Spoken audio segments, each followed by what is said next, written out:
সুপ্রিয় দর্শক, আসসালামু আলাইকুম। আপনারা এতটাই খাই খাই করছেন যে এবার মনে হয় দলটাকেই খেয়ে ফেলবেন।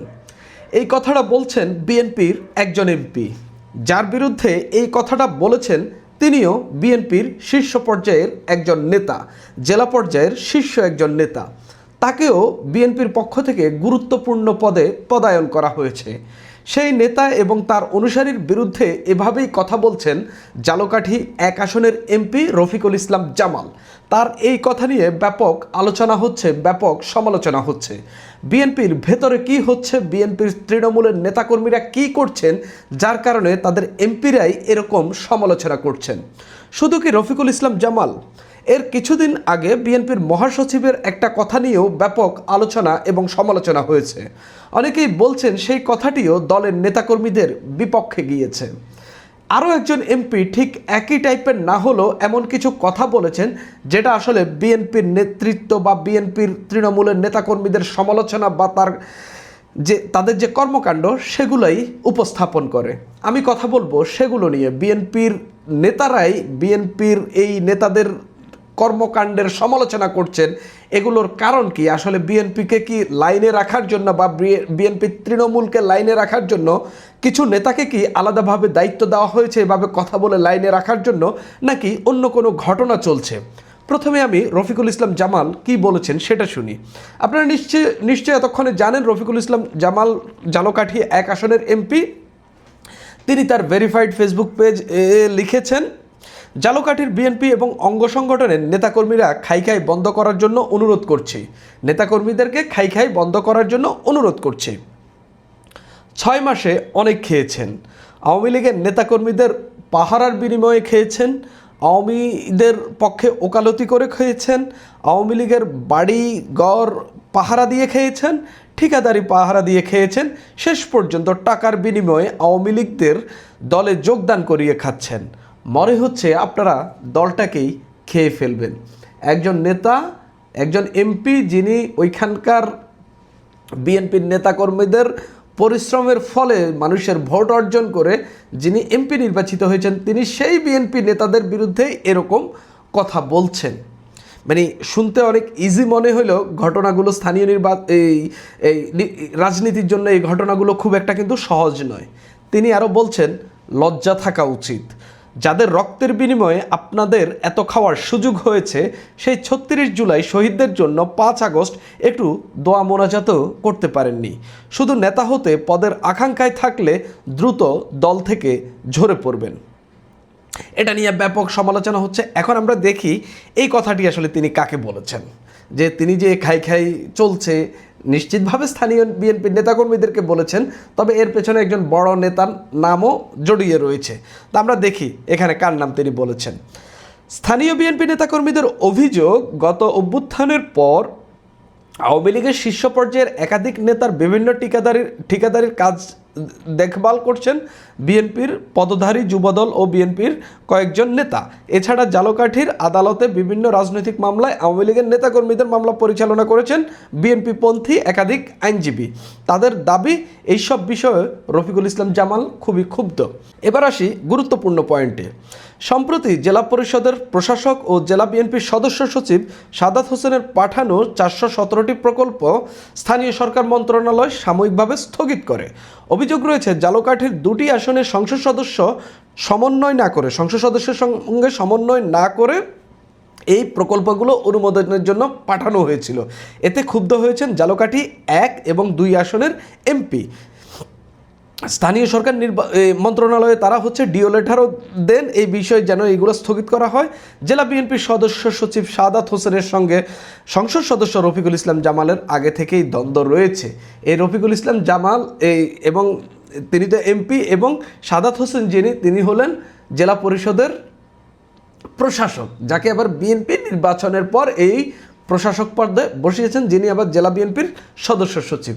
বলছেন এবার এমপির সঙ্গে বিএনপির এই স্থানীয় নেতার এই পরিমাণ দ্বন্দ্ব, যে রফিকুল ইসলাম জামাল তিনি কোনো ছোটোখাটো নেতা নন, বিএনপির কেন্দ্রীয় ধর্ম বিষয়ক সম্পাদক। তার সঙ্গে এই দ্বন্দ্ব, এবং তিনি স্পষ্টত তার জেলার নেতাদের বিরুদ্ধে বলছেন খাই খাই করে সবই খেয়ে ফেলছেন, দলটাকেও খেয়ে ফেলবেন, এভাবে করতে থাকলে একসময় দল থেকে ঝরে পড়বেন। রফিকুল ইসলাম জামাল এই বিষয়ে বলছেন, নেতাকর্মীদের নৈতিক অবক্ষয় ও দলের প্রতি আনুগত্য অক্ষুণ্ণ রাখতে অনেকটা কষ্ট নিয়ে সামাজিক যোগাযোগ মাধ্যমে এই মন্তব্য করেছি।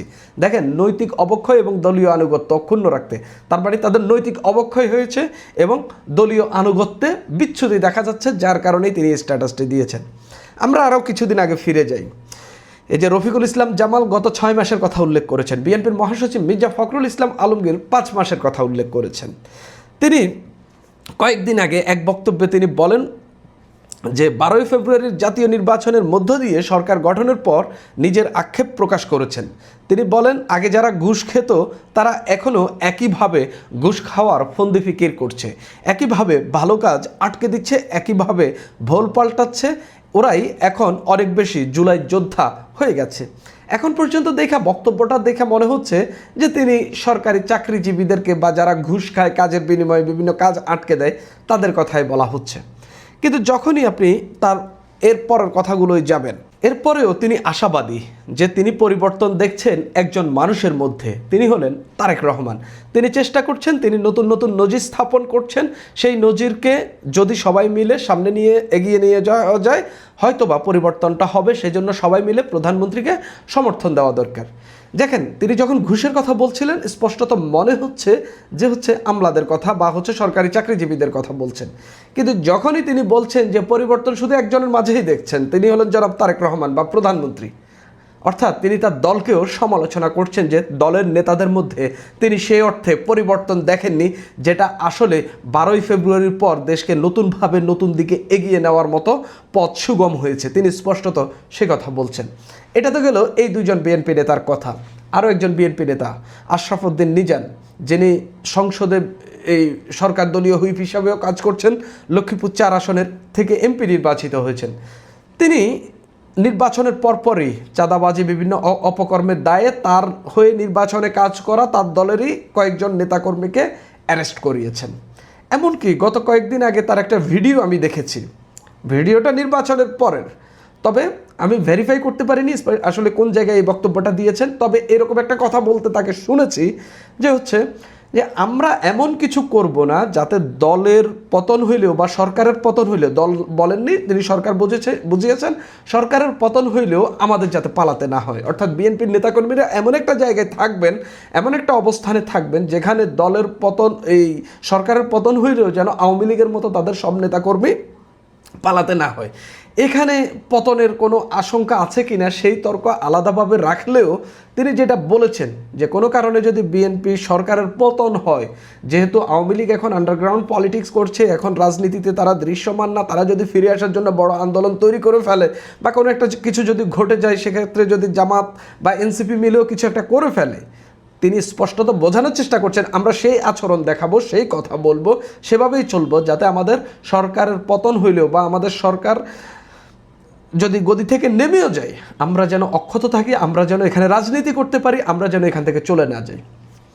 বিএনপির নেতাকর্মীদের মধ্যে বিভাজন আছে, এটা স্পষ্ট। অন্তত এই নেতাদের কথায়, অন্তত আপনি অনেকের কথা বাদ দিলেও এই 3 জনের কথা এটা স্পষ্ট। সবার কথা বাদ দিলেও অন্তত রফিকুল ইসলাম জামালের কথা স্পষ্ট যে তার জেলায় তিনি কি বিভেদের পর্যায়ে আছেন এবং শেষ পর্যন্ত রাগে ক্ষোভে তিনি দলের নেতাদের বিরুদ্ধেই স্ট্যাটাস দিয়েছেন, যিনি আগামীবার নির্বাচন করবেন এও জানেন, এবং ওই যার বিরুদ্ধে স্ট্যাটাস দিয়েছেন তাকে পরবর্তীতে রাজনীতিতে তাকে দরকারও পড়বে, কিন্তু তারপরেও তিনি সব কিছু বিসর্জন দিয়ে স্ট্যাটাস দিয়েছেন। কেননা ভেতরে এমন কিছু চলছে বা এমন পর্যায়ে চলে গেছে যেটা আসলে তার সহ্য করার মতো অবস্থায় নেই। বিএনপির নেতারাই বিএনপির কর্মীদের বা তৃণমূলের নেতাদের বিরুদ্ধে কথা বলছেন বা তাদের সমালোচনা করছেন, যাতে তাদেরকে লাইনে আনা যায়। এটা একটা আমি প্রাথমিকভাবে একটা পজিটিভ রাজনীতি হিসাবে দেখছি। আওয়ামী লীগের আমল আমরা শেষের দিকে দেখেছি যত কিছুই ভেতরে ঘটেছে, কেউই এটা নিয়ে মুখ খোলেনি, কেউই সমালোচনা করেনি, কেউ স্পষ্টত বলেনি যে আমাদের দলের ওই নেতা খারাপ কাজ করছে। এরকমটা আমি একেবারেই শুনিনি। সেই জায়গা থেকে বিএনপির এই দিকটা আমার কাছে পজিটিভ মনে হচ্ছে। তবে বিএনপির ভেতরে রফিকুল ইসলাম জামাল যেটা বলেছেন, খাই খাই করা যে মনোভাব, সেটা অনেকের মধ্যে আছে এবং যেটা দলকে খুব দ্রুত নিরসন করতে হবে। এবং বিএনপি স্পেশালি এই যে প্রশাসক পদে যাদেরকে বসিয়েছেন, এদেরকে দিয়ে যে শুধু বিরোধীদেরকে ক্ষুব্ধ করেছেন তা না, দলের মধ্যেও একটা কাজের অসামঞ্জস্যতা তৈরি করেছেন এবং যেটা নিয়ে অনেকেই ঝামেলায় পড়ছেন। আপনি যদি জালঘাটির ঘটনাটাই দেখেন, 417টি কাজ যেন দেওয়া হয় বা এগুলো কাজ যেন চলমান থাকে, সেটা নিয়ে আবেদন করেছেন জেলা পরিষদের প্রশাসক, কিন্তু সমন্বয় করেননি 2 এমপির সঙ্গে।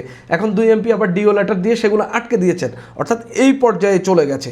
অর্থাৎ এখান থেকে বেরোতে হলে দলের আত্মসমালোচনাটাই প্রয়োজন, সেটাই রফিকুল ইসলাম জামাল করেছেন। তার হয়তো দোষ থাকতে পারে, তিনিও হয়তো এমন কিছু করেছেন যেটা আসলে জেলা পরিষদ প্রশাসককে ক্ষুব্ধ করছে, নানান কিছু হতে পারে। কিন্তু একই দলের একই নেতা যারা কাঁধে কাঁধ মিলিয়ে কিছুদিন আগে নির্বাচন করেছেন, আগামীতেও হয়তো করবেন, সেই লোকেরাই যদি একে অপরের বিরুদ্ধে অবস্থান নেন, সেটা দেখতে ভালো দেখায় না। এখানেই স্পষ্ট হয় ক্ষমতার দ্বন্দ্ব কোন পর্যায়ে পৌঁছেছে। আমি বলবো যে আশরাফুদ্দিন নিজাম যেটা বলেছেন সেটাই বিএনপির এখন মোটো হওয়া উচিত। বিএনপির নেতাকর্মীদেরকে এমনভাবে চলা উচিত, এমনভাবে রাজনীতি করা উচিত যাতে সরকারের পতন হইলেও দলের নেতাদেরকে বা দলকে পালাইতে না হয়, দলের রাজনীতিটা যেন অটুট থাকে, সেই পথেই বিএনপিকে হাঁটতে হবে। সুপ্রিয় দর্শক, এখন এই পর্যন্তই।